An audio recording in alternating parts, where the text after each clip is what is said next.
Bismillahirrahmanirrahim. Assalamualaikum warahmatullahi wabarakatuh. Alhamdulillah wa syukurillah wa la haula wa la quwata illa billah. Qul kuntum tuhibbunallah fattabi'ukumullah wa yaghfir lakum dzunubakum wallahu ghafurur rahim. Bapak Ibu semua yang dirahmati Allah, tiada kata yang pantas kita aturkan saat ini kecuali rasa syukur kehadirat Allah Subhanahu wa taala yang telah memberi kita begitu banyak kenikmatan, terutama nikmat iman, Islam, nikmat waktu, niat, semangat, hingga nikmat sehat, sehingga kita bisa jamaah sholat subuh dilanjutkan dengan kajian ini. Insyaallah semua dalam keadaan sehat walafiat semua ya. Amin. Bahagia semua ya. Pura-pura bahagia apa bahagia beneran? Insyaallah bahagia beneran ya. Karena muslim itu nggak ada waktu untuk kemudian tidak bahagia, karena dapat backingan penuh dari Allah Subhanahu wa taala. Ya. Bapak yang dirahmati Allah, sebelum kita bicara kaitan dengan klinik dan seterusnya, ada fenomena menarik selepas Ramadan itu yang disebut dengan post Ramadan syndrome. Mirip sama post power syndrome ya. Kalau post power syndrome itu apa? Post power syndrome itu orang punya jabatan, punya kekuasaan, terus kemudian tidak lagi menjabat, tidak lagi punya kekuasaan, terus kemudian dampaknya banyak, mulai tataran medisnya, fisiknya maupun ruhaninya ada gangguan. Nah itu post power syndrome. Nah kami yang di rumah sakit menemukan adanya post Ramadan syndrome. Apa itu post Ramadan syndrome sebelum kita bicara klinik ya? Post Ramadan syndrome itu suatu kondisi di mana terjadi penurunan semangat beribadah, terjadi penurunan energi spiritual, terjadi penurunan kedisiplinan, termasuk juga terjadi penurunan hal-hal yang kaitan dengan penjagaan kita terkait dengan makan dan minum itu.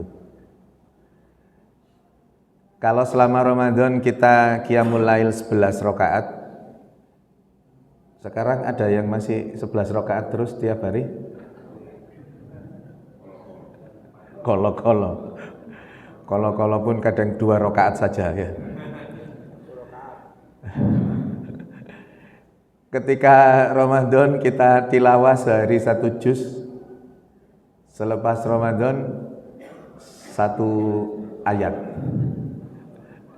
Lumayan 1 lembar gitu ya. Disiplin ketika kita Ramadan itu sebelum azan maghrib terutama sudah di masjid, sebelum subuh, sebelum mulai begitu sahur langsung ke masjid. Ketika di luar Ramadan apakah tetap seperti itu? Nah itu yang disebut post Ramadan syndrome. Jadi suatu kondisi yang terjadi penurunan itu. Maka kalau kita melihat bagaimana Allah men-settingkan kita supaya tidak terjadi post power syndrome itu di Syawal kemarin ada 6 puasa Syawal itu 6 hari itu bagian dari supaya gak jeglek gitu bahasa Surabayanya itu ya. Dari 1 bulan langsung gelek, tidak puasa sama sekali itu masih diberi ruang untuk masa transisi 6 hari itu, apalagi terus kemudian kalau kita sudah membiasakan diri untuk tidak jeglek itu tadi, itu dengan tetap puasa Senin Kamis, puasa Ayyamul Bid, nah itu dalam rangka untuk tidak terjadi post power syndrome itu. Maka kemudian supaya tidak terjadi post power syndrome itu ada target harian juga, walaupun tidak sehebat target ketika Ramadan itu. Ya misalkan sekarang ini setiap hari paling tidak setiap sholat itu 1 halaman misalkan tilawahnya, ngajinya. Terus tiap hari qiyamul lailnya kalau tidak bisa 11 rakaat ya 2 rakaat gitu misalkan. Jadi ada kontinuitas supaya tidak terjadi itu. Dan dalam tataran medis lebih lagi di rumah sakit itu. Kalau selama puasa Ramadan kadar kolesterolnya stabil, gula darahnya stabil, asam uratnya bagus, ketika pasca Ramadan nanti mudah, kolesterolnya 260, asam uratnya 9, gula darahnya kacau lagi. Yang dulu orang diabetes gitu ketika terkontrol waktu Ramadan kacau semua sudah. Dan itu fenomena yang terjadi di rumah sakit, gitu ya. Semoga kita semua bisa men-settingkan diri untuk tidak mengalami post Ramadan syndrome itu. Karena seperti post power syndrome itu jelek, post Ramadan syndrome itu jelek. Makanya kita harus menghindari itu dengan beberapa cara yang mungkin nanti lebih detail. Tanggal 3 Mei nanti Dr. Andre Bagaskara akan menyampaikan lebih spesifik lagi bagaimana supaya tetap sehat pasca Ramadan itu. Bapak Ibu yang dirahmati Allah, ada semangat yang luar biasa dari banyak ranting, banyak cabang, banyak masjid-masjid Muhammadiyah yang kemudian ingin untuk merubah dalam konteks sederhananya amal usaha itu menjadi amal yang nyata, gitu ya. Amal usaha itu rumah sakit, klinik, sekolah, itu bagian dari amal usaha itu, yang itu harus menjadi amal nyata. Pada konteksnya, pada perjalanannya tidak boleh hanya menjadi amal usaha saja, tapi harus menjadi amal nyata. Di Jawa Timur ini ada baru saja menjadi 39 rumah sakit. Semula 38 rumah sakit, baru belum 1 bulan menjadi 39 rumah sakit karena ada RSI Arafah di Mojokerto, di Mojosari lebih tepatnya, itu dibeli oleh rumah sakit Muhammadiyah Siti Khotijah Sepanjang. Nah, jadi rumah sakit itu dibeli untuk menjadi bagian dari jaringan rumah sakit Muhammadiyah Aisyah Jawa Timur. Jadi ada 39 sekarang jaringan rumah sakit Muhammadiyah Aisyah di Jawa Timur itu. Pada perjalanannya memang kita di MPKU itu berkesimpulan bahwa membeli, dalam konteks rumah sakit ya, membeli rumah sakit itu lebih mudah daripada membangun rumah sakit. Membangun rumah sakit itu sejak awal disiapkan itu banyak hal yang harus dipersiapkan untuk rumah sakit ya.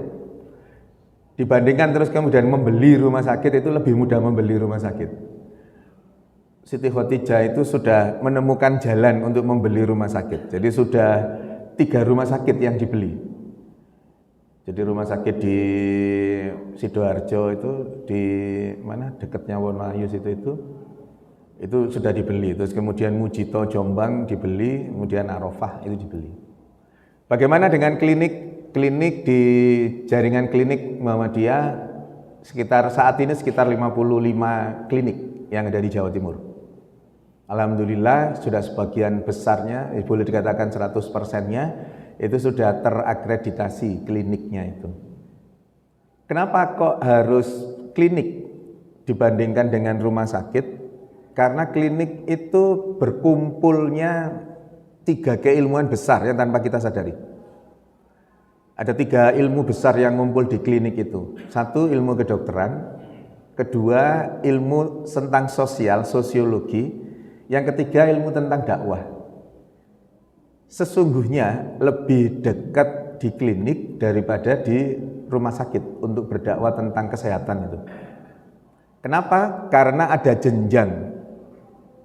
Dalam kehidupan berkesehatan di Indonesia ini ada jenjang. Yang pertama disebut fasilitas kesehatan tingkat pertama. Jadi itu klinik, puskesmas, praktek dokter swasta, itu disebut dengan FKTP. Fasilitas kesehatan tingkat pertama. Namanya tingkat pertama, maka siapapun yang sakit itu ya harusnya ke klinik dulu itu. Kecuali untuk kondisi yang emergensi, yang gawat darurat itu bisa langsung ke rumah sakit. Maka sistem pelayanan kesehatan di Indonesia itu memang mengharuskan ke klinik dulu, ke puskesmas dulu, ke dokter praktek swasta dulu. Ketika dokter di klinik, puskesmas maupun praktek swasta itu tidak mampu melayaninya dengan segala keterbatasannya, baru dirujuk ke rumah sakit. Maka panjenengan yang punya kartu BPJS Kesehatan punya semua kan? Atau ada yang punya, ada yang tidak punya? Itu kan tidak bisa langsung berobat ke rumah sakit, kecuali untuk kondisi emergensi. Emergensi itu ada 2, gawat, darurat. Ya, jadi kegawat daruratan. Jadi ada 2 unsur, gawat, darurat. Itu baru diterima di rumah sakit kalau menggunakan BPJS. Ada kondisi gawat saja tanpa darurat, ada kondisi darurat saja tanpa gawat. Itu juga tidak bisa ke rumah sakit. Ini sistem pelayanan kesehatan memang seperti itu. Yang gawat saja tanpa darurat itu apa? Misal, kanker itu menimbulkan kematian enggak? Kanker itu menimbulkan kematian. Dia itu gawat. Memang menimbulkan kematian. Kegawatan itu kan erat sekali dengan kematian. Kanker itu dia kegawatan, tapi tidak berupa kedaruratan. Apa iya setelah ketahuan kanker harus segera ke rumah sakit? Gitu kan tidak. Jadi itu contoh yang gawat tapi tidak darurat. Ada contoh yang darurat tapi tidak gawat. Panjenengan ibu-ibu masak gitu ya, ngiris berambang gitu, terus kemudian ujung jarinya kena pisau. Itu darurat, harus ditangani segera. Entah dengan dibebat, dipegangi dan seterusnya, pokoknya perdarahan walaupun superficial itu harus dihentikan. Tapi itu tidak gawat. Bisa membedakan ya. Ini sekaligus kita edukasi lah ya. Kaitan karena banyak masalah, saya waktu menjabat dari direktur di rumah sakit itu banyak masalah di IGD itu. Menurut pasiennya ini gawat darurat, ini emergensi. Tapi dalam tataran, karena dia peserta BPJS, dalam tataran aturan BPJS tidak masuk kategori itu. Dan ketika rumah sakit melayaninya sebagai pasien BPJS, artinya pasiennya gratis, tidak berbayar karena BPJS, kita tangani, nanti rumah sakit yang dalam bahasa Surabayanya gembuk. Karena ketika sudah melayani, sudah keluar biaya, diklaimkan ke BPJS, klaimnya ditolak. Kenapa? Karena tidak masuk kriteria gawat darurat. Padahal bagi masyarakat itu sudah seolah-olah gawat darurat. Maka momen ketemu kita dengan panjenengan ini, gawat darurat itu ada dua unsur itu, ada gawat, ada darurat. Tadi saya menyontohkan ada yang gawat tidak darurat, ada yang darurat tidak gawat, itu tidak masuk emergensi. Ya, jadi sedikit banyak kita menjadi paham. Jadi ada FKTP, ada FKRTL, fasilitas kesehatan tingkat pertama, ada fasilitas kesehatan tingkat rawat lanjutan. Nah, itu yang rumah sakit. Di Muhammadiyah pada saat awal dulu, ketika pada sebuah forum gitu, Kiai Suja punya ide untuk ayo kita buat rumah sakit. Ya mungkin dalam konteks kekinian gitu itu pengurus-pengurus yang lain aneh-aneh pun bangun rumah sakit ya gitu ya. Tapi kemudian Kiai Ahmad Dahlan menyetujui itu dan akhirnya terbentuklah rumah sakit PKU Muhammadiyah di Jogja tahun 23 itu ya, 1923. Yang kedua itu di Surabaya itu. Panjenengan tahu rumah sakit Muhammadiyah Surabaya? Di Kiai Haji Mas Mansur. Itu rumah sakit kedua yang dibentuk Muhammadiyah. Jadi rumah sakit Muhammadiyah kedua. Tapi kita ketahui bersama bahwa lokasi dari Kiai Haji Mas Mansur itu agak sulit untuk berkembang. Waktu saya di sana itu rumah sebelah itu mau dibeli. Jadi sebelah kirinya rumah sakit itu rumah penduduk, sebelah kanannya rumah makan Padang. Yang kirinya itu mau dibeli oleh rumah sakit zaman kami di sana itu. Yang punya malah gini, rumah sakit ya sing tak tuku gitu. Real ini. Jadi kita mau beli rumah sebelah untuk perluasan, tapi yang punya rumah sebelah, enggak, rumah sakitmu ae sing tak tuku. Karena ternyata pada perjalanannya kita tahu itu salah satu yang punya rumah sakit Siti Hajar Sidoarjo. Jadi salah satu foundernya lah, dan memang kaya betul dia. Sebelah kanannya itu rumah makan Padang, enggak mau memang, enggak ada anuan apapun, memang enggak, ini sudah memang untuk jualan itu. Akhirnya kan sekarang beli yang belakang itu, beli hotel di belakang itu. Akhirnya beli hotel di belakang sudah akan dipakai untuk pelayanan, untuk pengembangan. Ke atas tidak memungkinkan karena fondasinya itu memang dipakai untuk 3 lantai. Akhirnya ya belakang pengembangannya itu. Nah, sementara yang rumah sakit pertama PKU Muhammadiyah itu sudah bangun lagi di Gamping sana. Jadi di Jogja juga sama-sama besarnya. Rumah sakit yang pertama itu juga nggak boleh mengembangkan diri. Jadi panjenengan tahu yang di titik nol itu Malioboro itu? Titik nol itu kan belok ke kanan, itu rumah sakit PKU Muhammadiyah yang pertama kali dibangun oleh Muhammadiyah tahun 2019-23 itu. Itu mau mengembangkan diri, mau menjadi 5 lantai, nggak boleh sama Sultan. Nggak boleh ada bangunan di area situ yang tinggi, nggak boleh. Jadi kesulitannya itu, maksud kami kesulitan ketika rumah sakit itu berkembang yang lahannya dulu tidak terlalu luas, itu salah satunya kiri kanannya sudah tidak memungkinkan. Ke atas fondasinya pada saat itu memang dipakai untuk lantai yang dimaksud gitu ya.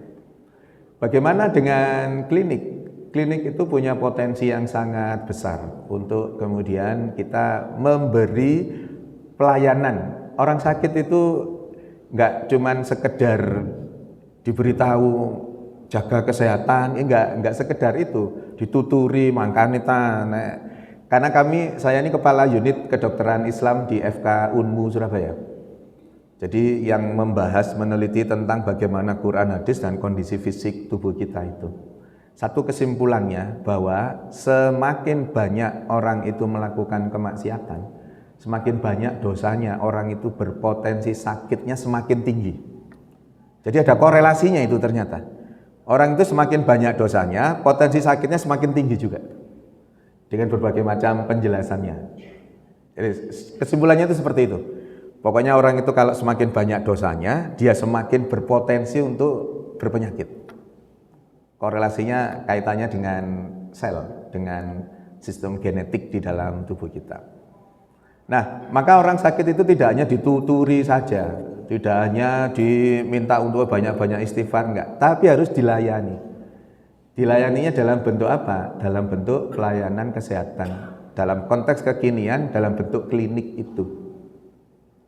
Jadi klinik itu banyak, klinik tadi kan saya sebut sebagai FKTP, fasilitas kesehatan tingkat pertama.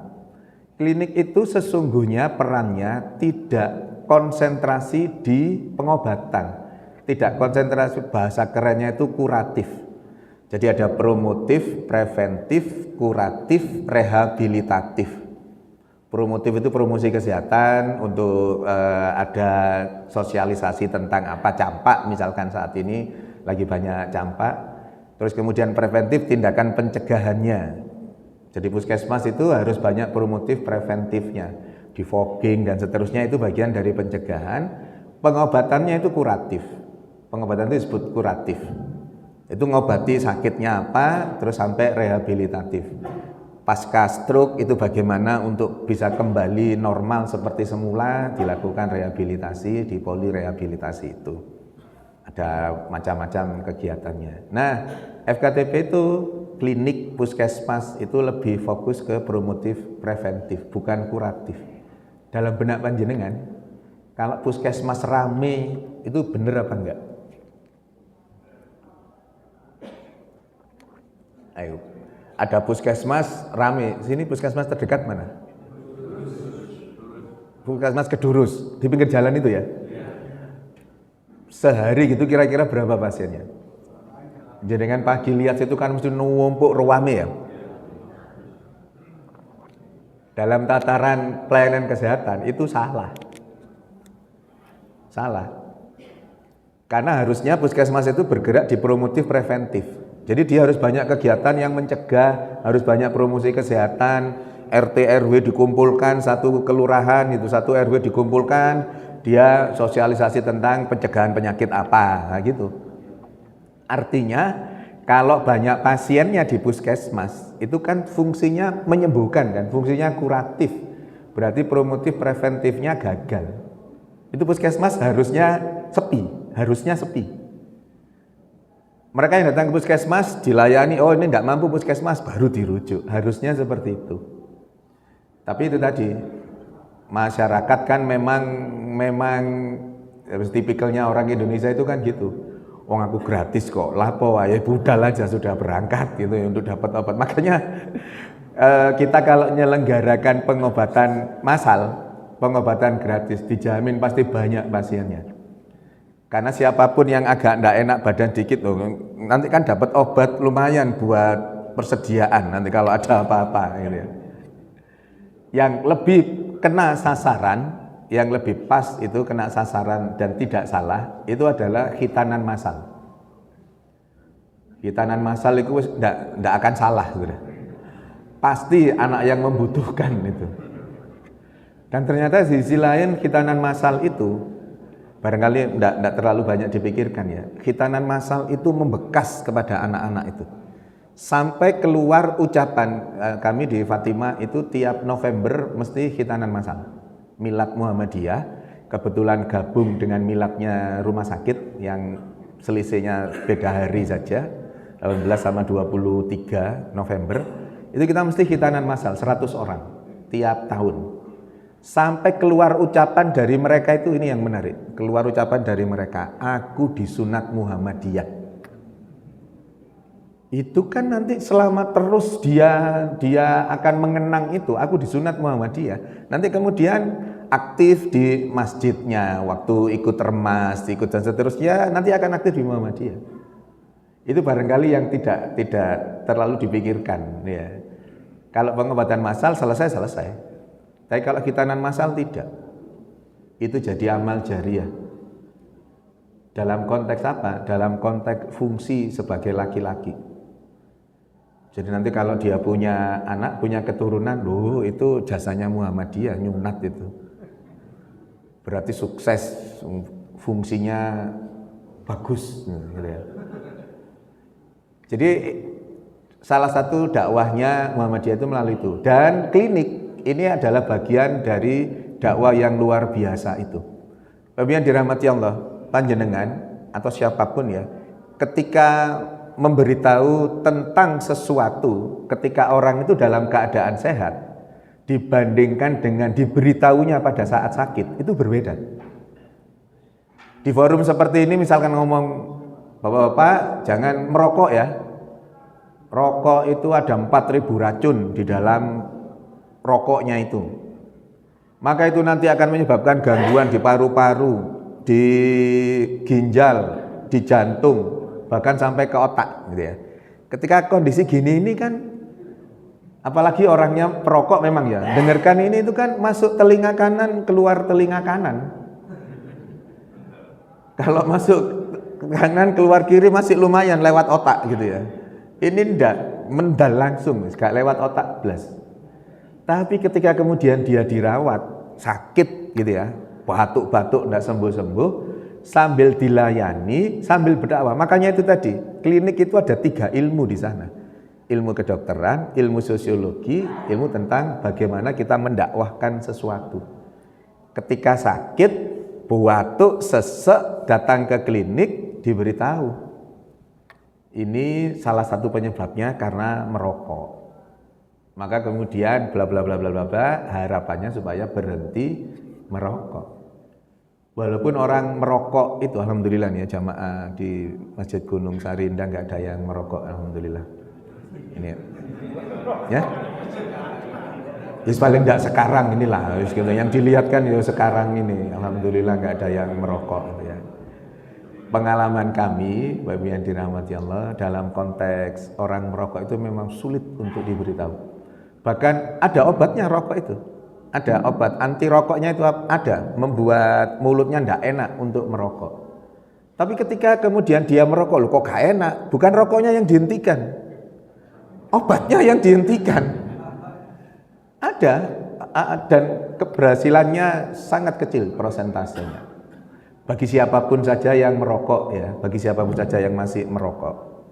Kalau kita bicara tentang dalil apapun itu, mau dalil Quran, mau dalil hadis, mau dalil kesehatan, apapun sudah, pasti akan sulit untuk diterima. Sulit untuk diterima. Rokok menyebabkan berbagai macam kanker paru dan seterusnya sulit diterima. Majelis Tarjih memutuskan untuk rokok itu haram, gitu ya. Oh iya lah majelis tarjih gak ngerti apa rasanya rokok. Itu bagi yang merokok. Ada alasan saya ini kalau nggak merokok nggak bisa bekerja. Nah kalau saya nggak bekerja, anak istri saya dimakani apa? Diberi makan apa? Itu alasannya yang merokok itu. Maka rokok itu sunnah. Karena kalau nggak merokok nggak bisa bekerja dia. Itu alasan aja kan gitu itu. Maka sekali lagi bagi perokok kita tidak lagi bicara tentang dalil apapun itu. Pesan saya bagi yang merokok, kalau merokok, merokoklah sendirian. Merokok sendirian, sudah. Jangan kemudian asapnya itu diberikan ke orang lain. Kalau mau merokok, merokoklah sendirian, sudah. Jangan mengganggu orang lain. Kalau kebetulan ada orang lain dan pengen merokok, merokoklah tanpa mengeluarkan asap. Jadi ya sudah, merokok disedot aja sudah, jangan dikeluarkan. Karena ketika asap itu dikeluarkan, kita tidak bicara apapun terkait dengan teknis medis dan seterusnya, itu zalim sama orang lain. Merokok yang ada orang lain, itu zalim sama orang lain. Saya nggak habis pikir dengan ketika ada orang di angkot gitu ya, di angkot yang kecil itu, wis sumpek koyok ngono, ngerokok, itu kan luar biasa itu. Nggak tahu proses berpikirnya gimana itu. Sama di mobil penuh seperti itu, ngerokok asapnya kena orang lain, itu kan zalim sama orang lain. Kalau yang dizalim itu kemudian berdoa, mandar mugo mudone kejelungup ya gitu ya. Doanya orang terzalimi itu makbul. Itu turun gak kejelungup, tapi ketika mobilnya lewat dia jalan kejelungup itu nanti. Kan jelek banget efeknya pada seseorang itu. Apalagi terus kemudian yang merokok itu didoakan oleh orang yang terzalimi tadi. Wis siapapun yang merokok, berhentilah untuk merokok karena itu zalim sama orang lain ketika bareng. Makanya kalau sendirian silahkan wis. Kalau sendirian di ruang tertutup rokokan sendirian ya silahkan lah wis. Karena untuk dicegah jangan merokok kesulitan, ya sudah habis merokok tapi jenan aja ojo wong akeh gitu ya. Ya, Bapak yang dirahmati Allah, kembali kita ke bicara kaitan dengan klinik tadi, rencana dari kita untuk kemudian memberi pelayanan untuk ta'awanu 'alal birri wat taqwa itu sebagai bagian dari konsep di Muhammadiyah, konsep ta'awun itu sesuatu yang sangat bisa diapresiasi, sesuatu yang sangat baik. Ketika klinik itu betul-betul kita jalankan, klinik itu betul-betul kita terapkan, terus kemudian membawa dampak, membawa manfaat bagi masyarakat, itu sesuatu yang memang harus dilakukan oleh Muhammadiyah. Muhammadiyah itu konteksnya adalah berperan. Konteksnya ngurusi orang yang hidup. Saya kalau ditanya apa bedanya Muhammadiyah dan NU gitu misalkan ya, sama-sama bagus.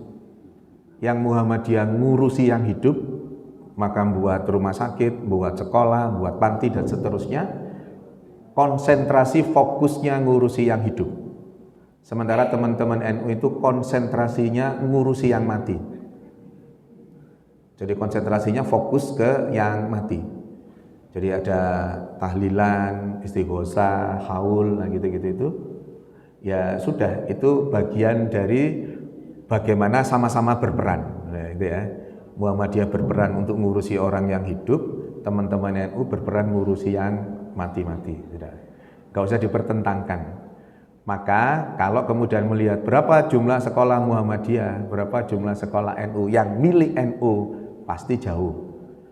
Berapa jumlah kampus milik Muhammadiyah dan kampus milik NU, pasti jauh. Pada satu waktu saya diminta waktu masih menjadi pengurus MKKM, dulu MKKM kan namanya, MPKU itu Majelis Kesehatan dan Kesejahteraan Masyarakat dulu itu. Saya diminta ke PWNU. PWNU itu di Masjid Al-Akbar itu, di pojokan itu. Diminta untuk menjelaskan bagaimana sih klinik rumah sakit Muhammadiyah itu kok bisa terangkum dalam satu jaringan yang kuat, yang ketika A semua aturannya bisa bagus sama semua, itu seperti apa sih? Waktu itu ketua PBM-nya Prof. Safik, saya sampaikan, Prof, saya diminta untuk gini oleh PBNU. Loh, silakan datang saja. Ya jelaskan bagaimana Muhammadiyah itu menjalankan rumah sakit dan kliniknya. Mas saya menjelaskan di forum itu, Nanti akan ada 5 poin terkait dengan bagaimana klinik atau rumah sakit Muhammadiyah itu dikelola. Yang pertama, kaitan dengan kepemilikan. Di Muhammadiyah itu semuanya milik Muhammadiyah. Nggak ada yang milik perorangan, nggak ada yang milik yayasan, semua milik Muhammadiyah. Baru poin 1 itu, baru 1 poin itu, belum ngomong yang lain. Baru poin 1 itu, para kiainya ngomong, wis gak usah dilanjutkan, sudah stop, wis gak usah. Gak usah ngomong ya apa Muhammadiyah ngembangno klinik, ngembangno rumah sakit, wis gak usah ngomong, sudah, wis stop. Jadi saya ngomong 1 poin tok itu. Saya diundang ke PBN itu ngomong 1 poin itu tok. Di Muhammadiyah kepemilikannya adalah milik Muhammadiyah. Selesai sudah. Wis gak mungkin isok di NU gitu. Makanya terus ada gium itu, kalau Muhammadiyah itu yang kaya organisasinya. Sementara pengurusnya itu ya cukup lah gitu ya. Rumahnya cukup 2, mobilnya cukup 3, cukup lah pokoknya ya. Nggak sekaya organisasinya. Nah, kalau di teman kita NU itu yang kaya kiai-kiainya, NU-nya enggak, karena memang tidak ada mekanisme untuk memberi hasil dari amal usahanya, seperti kita amal usaha itu, untuk diberikan ke persyarikatan, enggak ada aturan itu. Maka hanya namanya saja yang dipakai, sementara kepemilikannya adalah milik perorangan. Jadi kalau jenengan melihat apapun sudah SD Ma'arif apa, itu bukan milik NU, milik ketua yayasan yang menaungi sekolah itu. Orang per orang yang punya yayasan. Maka dulu itu di Muhammadiyah tidak boleh ada yayasan, tidak boleh ada PT.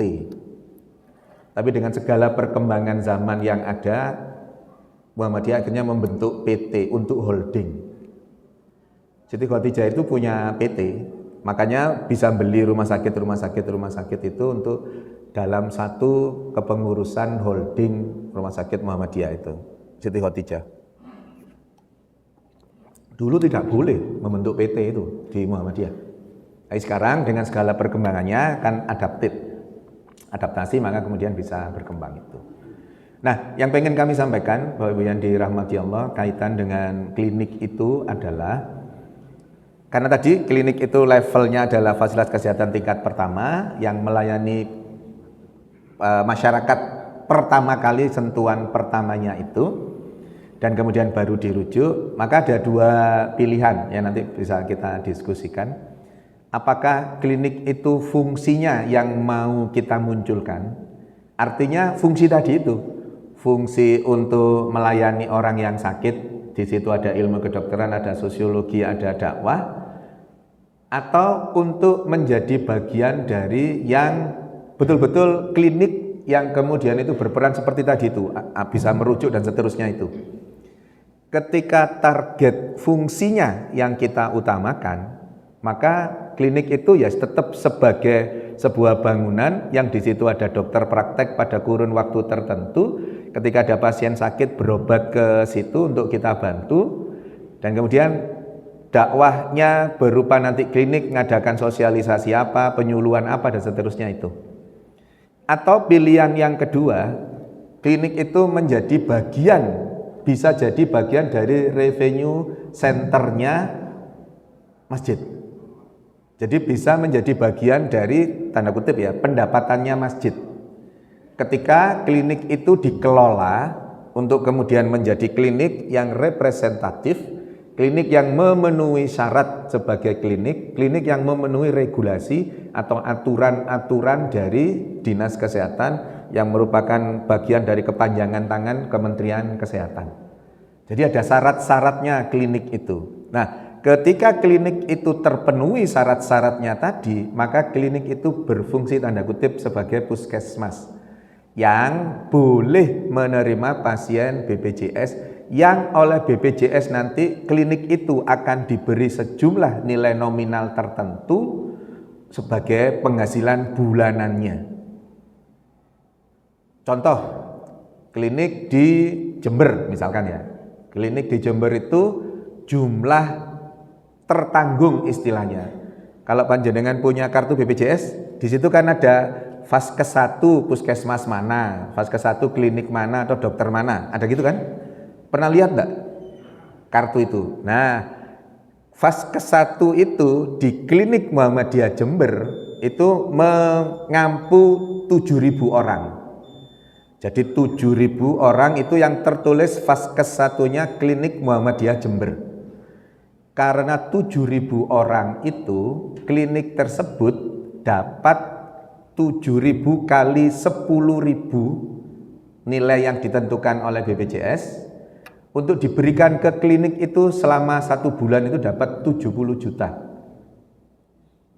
Bisa dipahami ya? Tertulisnya, jadi yang memilih klinik itu ada 7.000 orang di sana itu untuk Vaskes 1-nya itu, FKTP-nya itu. 7.000 itu dikalikan 10.000 itu yang diberikan oleh BPJS setiap bulan. Nggak ada pasien diberi 70 juta. Kalau kliniknya tadi itu mengedepankan promotif preventif, jadi ada penyuluhan, datang ke rumah penduduk dan seterusnya itu, maka jumlah pasien yang berobat untuk disembuhkan pasti kecil kan? Karena rata-rata sudah pada sehat. Atau kuratifnya ya tetap ada tapi tidak sebanyak puskesmas. Maka itu jadi pendapatan klinik tersebut. Syarat-syarat untuk membentuk klinik tersebut itu ada regulasinya. Ruangannya harus seperti apa, direncanakan kita nanti klinik dokter saja atau ada dokter giginya, ada ruangan untuk dokter gigi atau ada dua-duanya atau hanya dokter saja, giginya nanti kita kerjasama dengan dokter gigi yang ada di sini untuk didaftarkan ke BPJS sebagai pemberi layanan kesehatan, istilahnya sebagai provider. Jadi klinik kita nanti sebagai providernya BPJS, seluruh jamaah Masjid Gunung Sari Indah ketika Vaskes 1-nya semula tertulis Puskesmas Kedurus harus dirubah menjadi klinik Gunung Sari Indah milik Muhammadiyah. Jadi harus lapor ke BPJS, Vaskes 1 saya tidak lagi Kedurus tapi masjid, kliniknya masjid. Kalau seluruh warga Muhammadiyah berubah, itu nanti bisa jadi 2.000 orang tertulisnya Vaskes 1-nya klinik Masjid Gunung Sari Indah. Maka normatifnya 1 bulan klinik akan dapat 20 juta dari BPJS. Ada nggak ada pasien. Itu gambaran klinik yang memenuhi syarat-syarat sebagai klinik yang kemudian didaftarkan ke Dinas Kesehatan, yang itu nanti ada izin operasionalnya klinik. Di situ ada SIP-nya dokter, ada SIP-nya dokter gigi dengan berbagai macam syaratnya itu. Atau sekali lagi, atau yang pertama tadi, kita buat klinik tidak dalam rangka untuk sebagai pendapatan tadi itu, tapi murni sebagai bagian dari pelayanan untuk memberi pengobatan, entah itu gratis, entah itu berbayar murah kepada siapapun yang butuh pengobatan. Dua-duanya, ini nanti pagi ini saya masih ketemu dengan direkturnya Rumah Sakit Muhammadiyah Surabaya. Nanti kami akan sampaikan, Dr. Gigi Devita namanya. Nanti akan kami sampaikan. Dua-duanya bisa dikerjasamakan dengan Rumah Sakit Muhammadiyah Surabaya atau Rumah Sakit Siti Khotijah Sepanjang. Dua-duanya bisa. Untuk apa kerjasama itu? Untuk mengisi tenaga medis dan paramedisnya. Kalau sudah terbangun klinik, ada bangunannya, fisiknya ada, akan memberi pelayanan, pasti kesulitan cari dokternya kan. Nanti dokternya siapa? Siapa yang gaji dan seterusnya dan seterusnya. Itu pengalaman saya waktu jadi wakil direktur di Muhammadiyah Gresik. Itu rumah sakit kerjasama, klinik kerjasama dengan rumah sakit. Rumah sakit yang akan menggaji di dokternya itu ditempatkan di klinik. Waktu itu kami di klinik Cerme. Jadi klinik Cerme itu kita beri tenaga dari Rumah Sakit Muhammadiyah Gresik untuk ditempatkan di sana sebagai dokter yang menggawangi klinik tersebut. Gajinya yang gaji rumah sakit. Jadwalnya sama dengan jadwal dokter itu. Jadi dokter itu kan jadwalnya ada yang di IGD gitu ya. kita susun ada satu jadwal yang ke klinik itu. Itu urusannya rumah sakit nanti. Jadi ada jadwal jaganya tidak di IGD tapi jadwal jaganya di klinik. Klinik dukun bukan cerme, mohon maaf. Klinik dukun bukan cerme. Klinik, jadi dokter A waktunya jaga di klinik dukun, ya jaganya di klinik dukun sana. Itu bagian jaga dari rumah sakit. Jadi rumah sakit itu menyusun jadwal jaga, ada jaga di IGD rumah sakit, ada jadwal jaga di klinik dukun itu. Itu bentuk kerjasamanya seperti itu. Ketika nanti sudah mampu berdiri sendiri, sudah dilepas. Artinya kerjasamanya sudah tidak dalam konteks menyediakan tenaga dokter, tapi kerjasama dalam bentuk rujukan. Maka ketika sudah survive, ya dokternya digaji klinik sendiri, dokter giginya digaji klinik sendiri, perawatnya digaji klinik sendiri. Rumah sakit mengantarkan dari masa transisi untuk bisa mandiri. Tidak mungkin juga akan disupport terus, tidak mungkin juga akan disubsidi terus. Karena itu juga tidak mendidik klinik untuk bisa survive. Bapak yang dirahmati Allah, banyak klinik-klinik yang serupa di jaringan Rumah Sakit Muhammadiyah Aisyah Jawa Timur yang kemudian mensupport klinik-klinik itu. Jember itu kliniknya disupport oleh Universitas Muhammadiyah Jember, salah satu contohnya. Di Ngawi disupport oleh Rumah Sakit Aisyah Ponorogo. Banyak lah klinik-klinik yang kemudian disupport oleh masing-masing rumah sakit yang ada. Rumah sakit itu nanti sebagai, pada waktu itu disebut Bapak Asuh. Bapak Asuh. Nah nanti yang Rumah Sakit Aisyah yang mengampu itu mosok Bapak Asuh jenenge, yo Ibu Asuh mestinya wong Aisyah. Ya wis apapun lah namanya, pokoknya ada Bapak atau Ibu Asuh yang membantu klinik itu untuk bisa berkembang mandiri. Asalnya memang disupport, asalnya disubsidi tanda kutip untuk kemudian nanti bisa mandiri. Nah terserah nanti takmir akan menjadikan pola yang pertama atau yang kedua tadi yang diurus betul. Nah, ketika sesuai dengan syarat atau regulasi pendirian klinik itu nanti kita akan support penuh untuk pengurusannya. Karena di MPKU ada divisi klinik. Jadi nanti kaitan dengan akreditasinya seperti apa, syaratnya apa pasti akan disupport penuh oleh MPKU divisi klinik, dan itu sudah jalan di divisi di klinik manapun seperti itu. Jadi nanti ada akreditasinya, ada macam-macamnya. Nah, itu nanti bisa berkembang, bisa sebagai wahana dakwah, bisa juga mensupport kebutuhan-kebutuhan masjid karena itu bisa dikelola secara profesional, tetap mengedepankan sosial tapi dikelola secara profesional sehingga nanti bisa menghasilkan sesuatu untuk mensupport kegiatan-kegiatan masjid. Itu juga yang dilakukan oleh rumah sakit itu seperti itu. Bapak-bapak, ibu-ibu yang dirahmati Allah, di amal usaha Muhammadiyah di bidang kesehatan itu ada porsi untuk persyarikatan dari SHU. Jadi misalkan rumah sakit itu punya SHU, misal ya, punya SHU 10 miliar. Itu ada yang diberikan ke persyarikatan sekian persennya. Jadi persyarikatan itu nanti akan dapat 5%. Jadi 5%, misalkan tadi 10 miliar, berarti dapatnya 500 juta. Nah, itu 500 juta yang diberikan ke persyarikatan. Oh, mohon maaf, 10%, mohon maaf, 10%. Jadi pembagiannya bila SHU-nya 10 miliar, 7,5 miliarnya atau 75%-nya itu kembali ke rumah sakit untuk pengembangan, 10%-nya untuk persyarikatan, 10%-nya untuk karyawan, 5%-nya untuk jajaran direksi. Jadi untuk persyarikatan itu 10%. Jadi kalau tadi 10 miliar, persyarikatan dapat 1 miliar yang dibagi mulai pimpinan pusat, pimpinan wilayah, pimpinan daerah. Kalau yang punya klinik pimpinan cabang sampai pimpinan cabang. Jadi misalkan Khotijah itu kan milik PCM Sepanjang. Nanti pembagiannya dari yang 10% tadi, SHU 10 miliar berarti kan dapat 1 miliar. Itu dibagi berjenjang.